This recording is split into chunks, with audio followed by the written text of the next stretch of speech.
Hey there, Chad here. Thanks for joining me.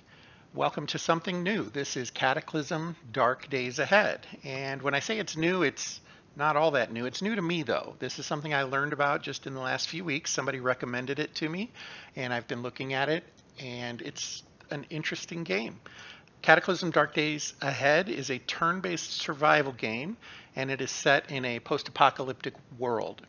Everything I've seen about it, the idea is that every kind of apocalypse that could occur all happen on the same day, and you happen to be there for it. So I think there's alien invasions, and there's radioactive fallout, or something like this happens and affects animals.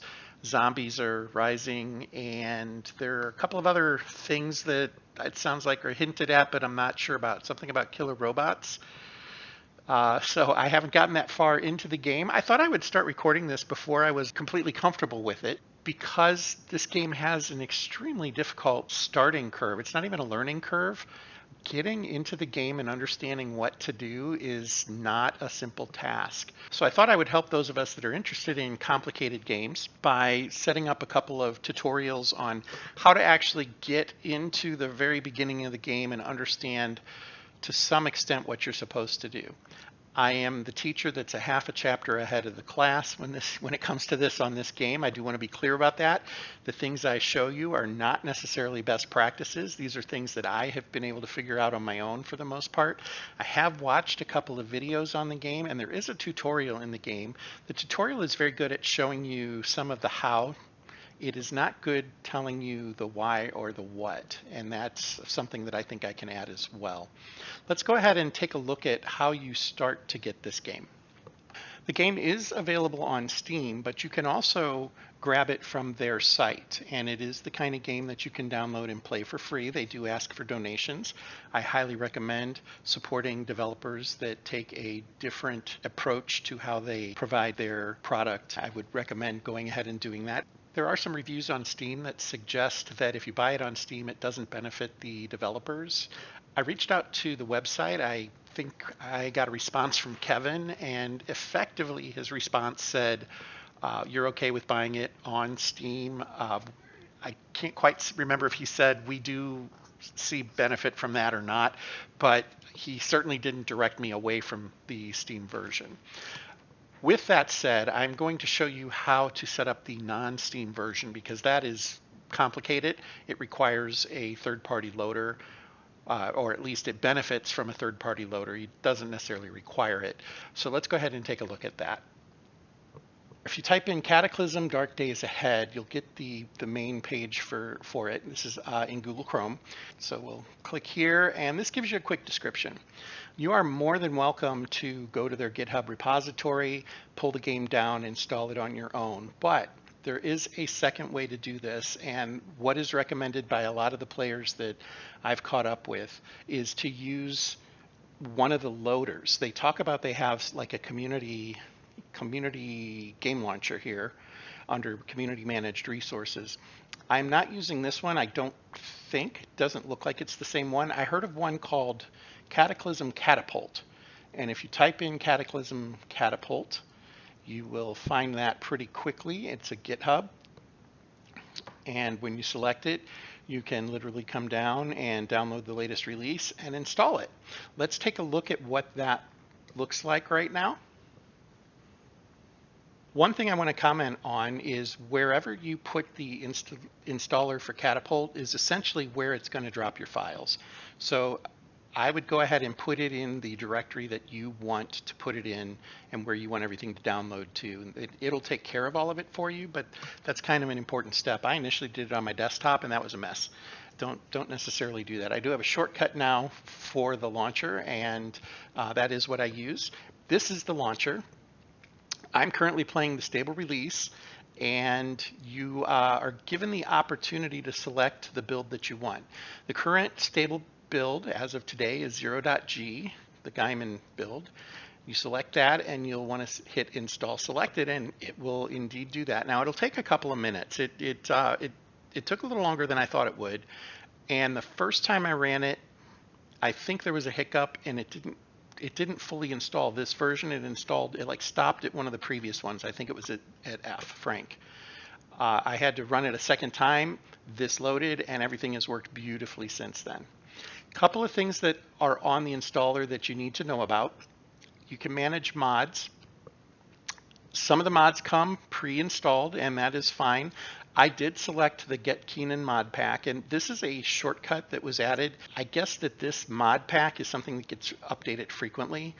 It contains a lot of the most popular mods. You click that and it'll just pull them down and install them for you. You click it every few days or weeks or whatever you want, and it will kind of pull the latest. It sounds like this is kind of standard. It's the pieces that most people play the game with. You have other items that you can pull down in mods as well. There are sound packs, and that's kind of self-explanatory. There's not a whole lot of sound in the game. I went ahead and selected the CC sounds. I have not tried many of these at all. This is the one I'm going to use for now. Fonts. Fonts is important. When you first come in here, it's completely blank if you haven't run the game. You actually have to launch the game, and it does some unpacking, and it will load some fonts. So don't be concerned when you don't see anything in here the first time. You'll actually launch the game from here by hitting play, and then you'll exit the game. And if you come back into fonts, this will be kind of populated and you can change some things. I did want to point out what I'm using for the videos. The font is kind of small, and when I record, it gets a little squiggly. I have no idea what the quality is going to look like. I've been working on it. I think we're in pretty good shape with what I've selected. These all start at, I think, 16 for the size. I've bumped the UI up to 22 and the others up to 20, and I chose the Hack Bold font. That's this one. It gives you a nice little preview here when you look at them. That seemed to be one of the clearer ones that I could kind of read fairly easily. And so that's the one I went with.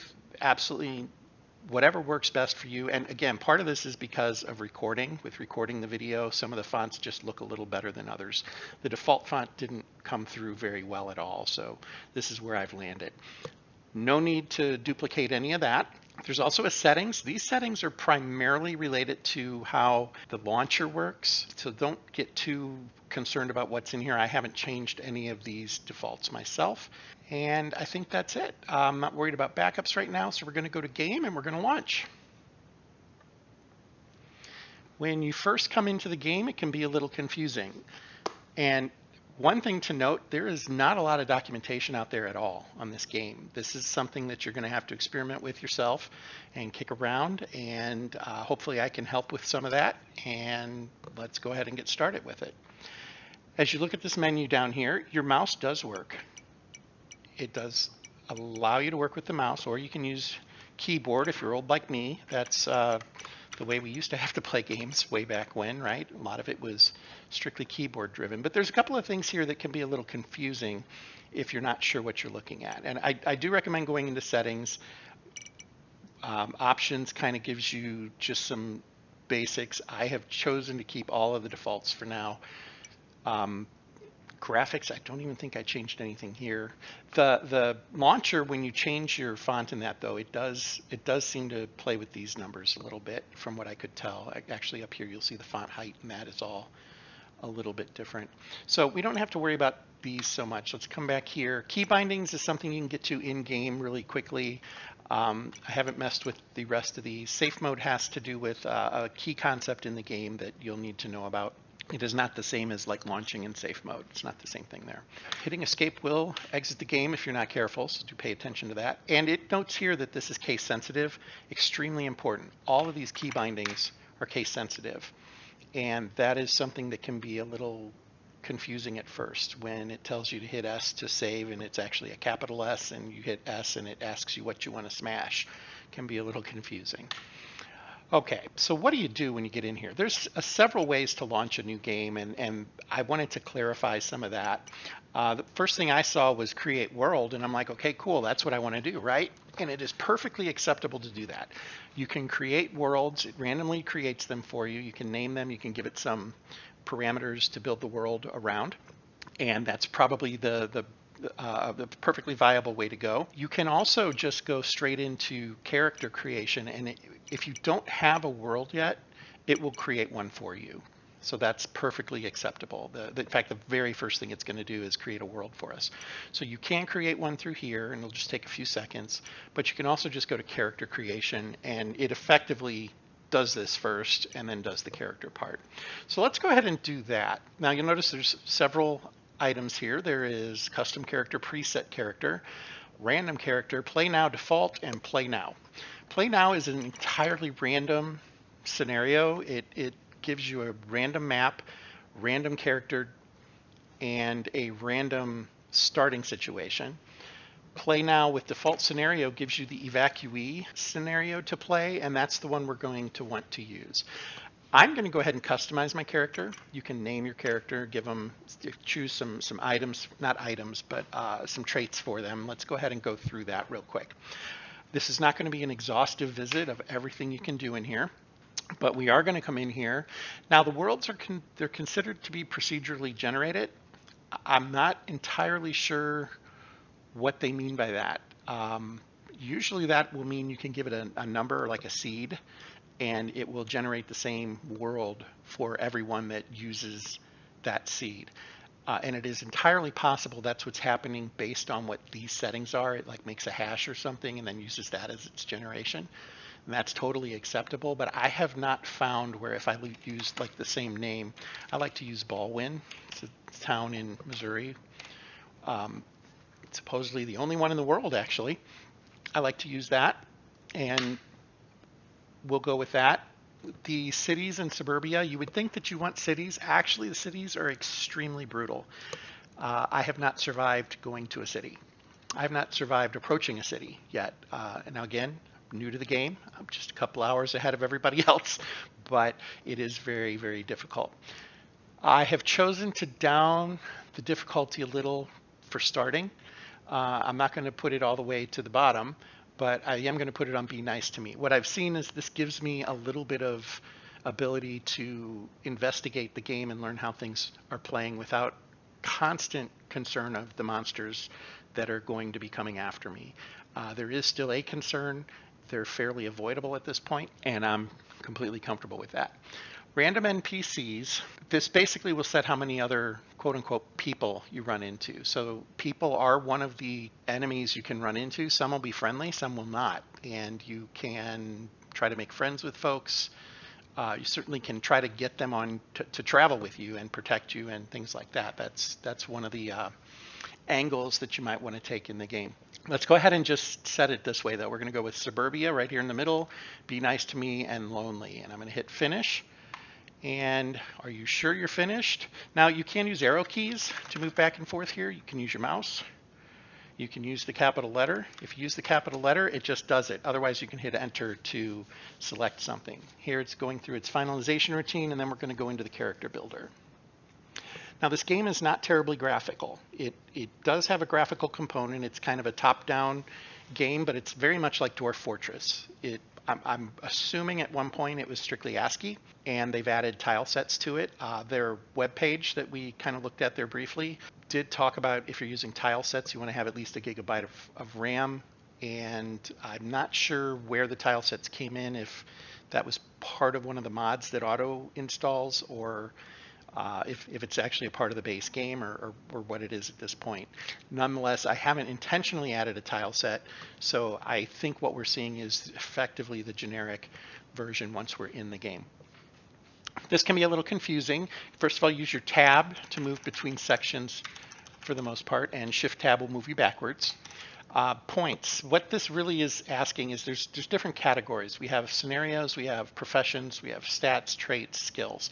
And I think what this is saying is you have 6 points to assign to some of these things and 0 to another and 2 to another. That's if you use multiple pools. It breaks them down into groups.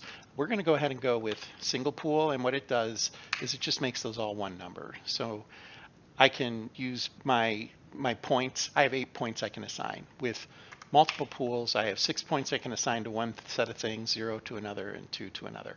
There are a few things that will add points to this. Those obviously are tend to be derogatory sort of things, like drug addiction or narcolepsy is one of the items they have. We'll see these here in just a second, and we go ahead and get started. I'm going to use single pool. It gives me a certain amount of control without having to get too in the weeds with the balance between the different categories. So we'll go with that. I'm going to hit tab. These are all the different scenarios you can start with. And you'll notice that up here, scenarios cost points to start. So it's quite possible some of these might cost more points than we have, although it doesn't look like it, but it is something that could happen. We're going to start on evacuee. That is the basic one. It's really good for beginners because it gives you a little access to a lot of things right away to sort of learn the game. So we're going to stick with evacuee, and then I'm going to hit tab and go over to profession. There are a lot of professions to choose from. What a profession determines are the things you see over here. You'll have some professional traits. Let's find one that has that.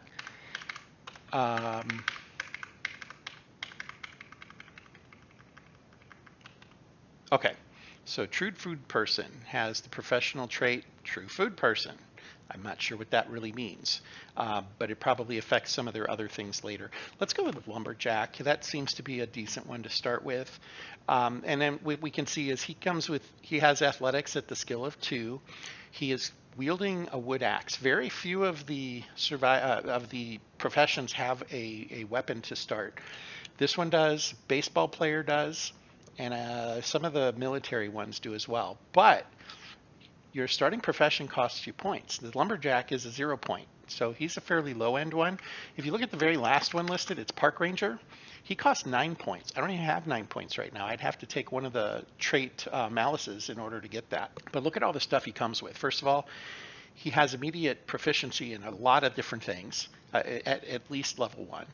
He has, obviously has clothes and normal stuff like that, but he has an extra belt, he has a travel pack, he has a utility vest. All these things can store goods, and that's important. He already has a flashlight, he has first aid kit, he has a file, he's got a journal. He's got a ton of stuff he comes with right away, and he's proficient at driving a pickup truck. So he comes with a ton of stuff, and that's why he costs 9 points. We're going to go with the 0 point lumberjack, who will allow us to chop wood, is what basically happens with him. I also like to pick, although I'm not very good at it, again, I haven't really survived very long in this game myself, but I have liked to pick the computer hacker as well. He comes with like a handheld game system, SD card. I'm not sure what those are for yet. It seems that there are probably some uses for that stuff, but I haven't run into it yet. Blacksmith is another one who comes with a couple of important professions. He knows how to work with metal, and obviously he has blacksmithing. Fabrication is how you build a lot of things. That's an important one too. Computer hacker only comes with computers. I don't know how important that is in the apocalypse. You will immediately run into like a computer terminal, but it looks like anybody is able to use that from what I've been able to see. So I'm going to go ahead and go with lumberjack this time. Might change that in a future video, but we're going to hit enter, and that assigns it. I'm going to go tab over to his background. This is things that he has in his past. Now you notice the very first one listed there, heroin dependence, and you'll notice it says earns 3 points. So if we take that, we will have to deal with that situation. Looks like opiate withdrawal is what he will run into there. But we would gain 3 extra points to assign to stats and traits and skills, and frankly profession if we wanted to. I'm going to pass on that. We're going to only select one of these, and for me it's either between first aid or camping. I think I'm going to go with camping. Camping gives survival, and I think that's important to start. So we're just going to select that one, and we're going to go from there. For stats, I am only going to bump up strength, and I'm only going to bump it up 1. That increases my carrying capacity a little bit and should be helpful. The other ones do have effects. Dexterity affects your to hit. Intelligence improves your crafting time and how long it takes to read things. You read things to improve in some areas. And perception has to do with your aiming. And then finally, traits. There's a lot of traits to select from. If you're going to take one of these, I'd probably take like cold tolerance. That seems to be a good one. You come with outdoorsman because of the camping. And there are a few other ones in here that look like they're pretty important. Looking through that list, though, you probably will find the ones that you really appreciate. Actually, strong back looks interesting as well, but it costs 2 points, and that's why I don't use it. But basically, it gives you 35% increase in what you can carry. Then over here, we have different. I thought I was going to turn that off, but apparently not. I think this means that it can't be selected. We have some things we can select. These are all going to earn us points. They tend to be negative.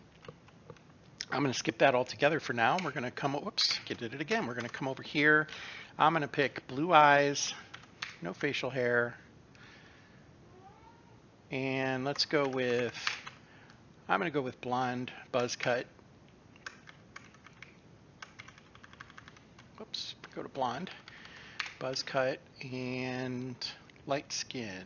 We already have that. So then we're going to go to skills. Now I still have 4 points to spend, and each point I spend here initially will increase the level of that item by 2. So I'm going to say bashing weapons, I'm going to say cutting weapons, I'm going to say melee, and then I usually pick one of these down here. I'm not sure what I might want to do. Let's go with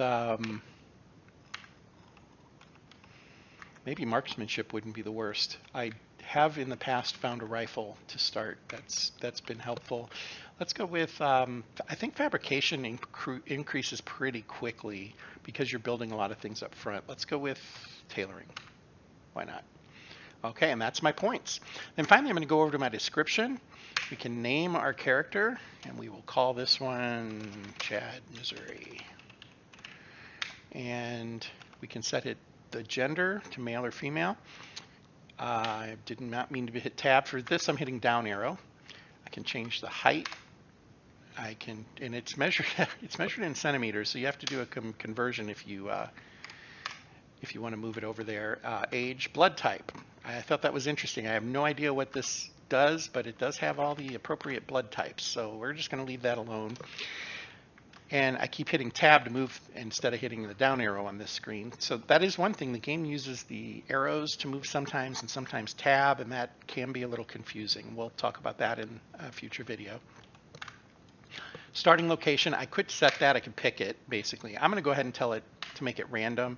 It's going to start me in an evacuation center. The question is how good of an evacuation center. I really won't know until we get there.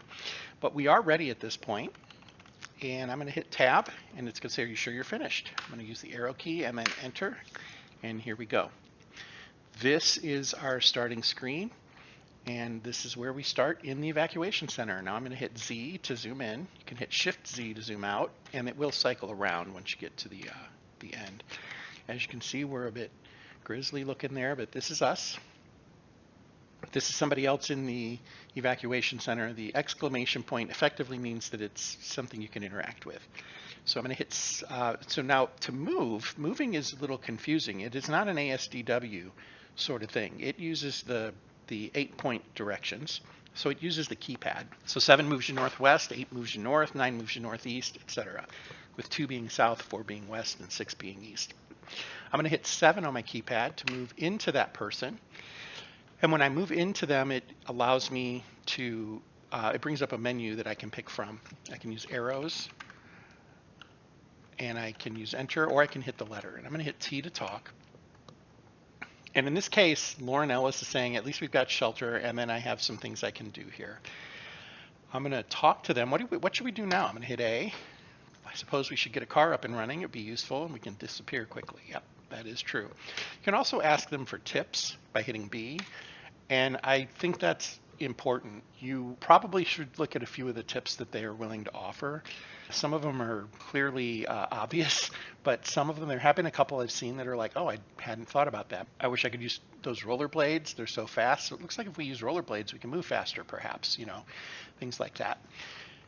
All right, well, I think we're going to stop here for this particular video. We'll pick it up in the next one, and we'll learn about doing some basic crafting and how to move around the screen, and what comes next in this wonderful piece of a game that is still in development and probably will be indefinitely.